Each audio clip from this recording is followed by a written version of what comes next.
मला त्या बाबतीत बोलणं सुद्धा आवश्यक वाटत नाही. कारण सोशल मीडियाच्या माध्यमातून खरं तर खूप मोठा संभ्रम निर्माण करण्याचा ते प्रयत्न करत आहेत. मुळात त्या पक्षाचे जे निकष तुम्ही बघितला, त्यामध्ये सामील होण्यासाठी तुम्हाला आळशी असावं लागतं. आपण भारत देशामधल्या युवा पिढीला असा संदेश देणार आहे का, की जर एखादा व्यक्ती आळशी असेल, तर त्याच्यासाठी सुद्धा कोणतरी आवाज उठवणार आहे. त्यामुळं ह्या गोष्टीचा मी त्यांना फार एंटरटेन करणार नाही. तुम्ही ज्या पक्षाचा उल्लेख केला त्या बाबतीत मला बोलणं अजिबात आवश्यक वाटत नाही. मुळात त्यांच्या जर तुम्ही आत्ताच्या मागच्या 2-3 दिवसाच्या जर काही आंदोलन करण्याचे जे प्रयत्न करत आहेत ते जर बघितला, तर जास्तीत जास्त म्हणजे 30 ते 35 लोकं तिथं दिसत आहेत. त्यामधले पण त्यांच्या स्वतःच्याच टीममधले काही लोक आहेत. सुरुवातीला सोशल मीडियावरती एक हाईप म्हणून काही लोक किंवा काही संख्या इथं जमताना आपल्याला दिसली, परंतु ह्याचा प्रतिसाद दिवसेंदिवस कमी होत चाललाय. कारण एखादी जर पार्टी किंवा एखादा पक्ष जर तुम्हाला लोकहितासाठी चालवायचा असेल, तर तुम्हाला ग्राउंडवरती उतरून त्यांच्या समस्या जाणून घेऊन त्यांच्याशी संवाद साधून त्यांच्याबरोबर काम करावं लागतं. एक दिवसामध्ये सोशल मीडियावर फक्त एक पेज काढून अशी पार्टी कधीच उभा होऊ शकत नाही, ना होणार. आणि मी जसं सांगितलं, की त्यांचे जे निकष आहेत, ते मला अजिबात पटत नाहीत आणि कुठेतरी एक चुकीचा संदेश ते खरं तर आजच्या युवा पिढीमध्ये देत आहेत. त्यामुळे मी त्याचा निषेध करतो. ते आमचे सन्माननीय मुख्यमंत्री देवेंद्र फडणवीस साहेबांनी काल हाऊसमध्ये ह्या विषयावरती बोलले आणि त्यामध्ये त्यांनी प्रामुख्याने सांगितलं, की ड्रग पेडलर्स किंवा यांना होणारी जी शिक्षा आता असणार आहे, त्याचं काही स्पष्टीकरण आपल्यासमोर त्यांनी मांडलं.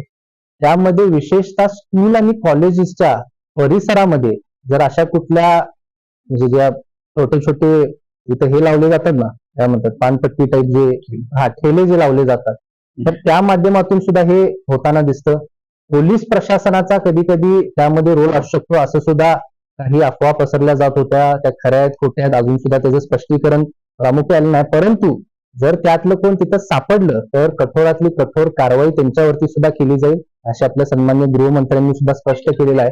खरं तर सन्माननीय मुख्यमंत्री देवेंद्रजी फडणवीस साहेबांनी शेतकऱ्यांच्या हितासाठी एक अत्यंत ऐतिहासिक असा महाराष्ट्र राज्यामध्ये निर्णय घेतलेला आहे.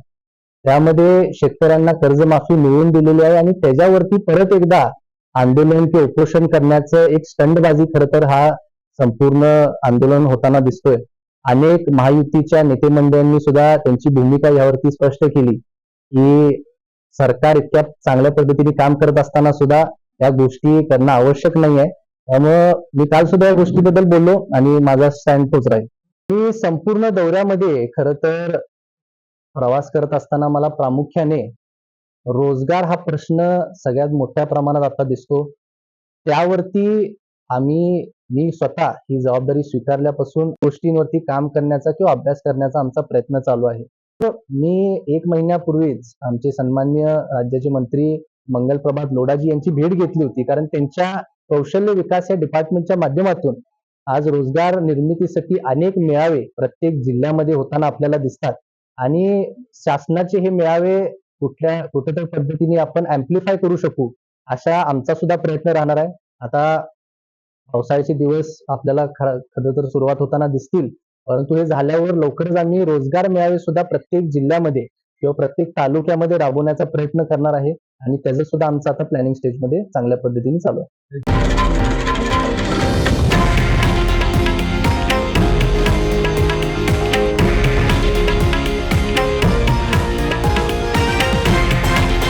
हे आहे देशातील नंबर 1 न्यूज नेटवर्क आणि आपण पाहत आहात TV9 मराठी, एकमेव.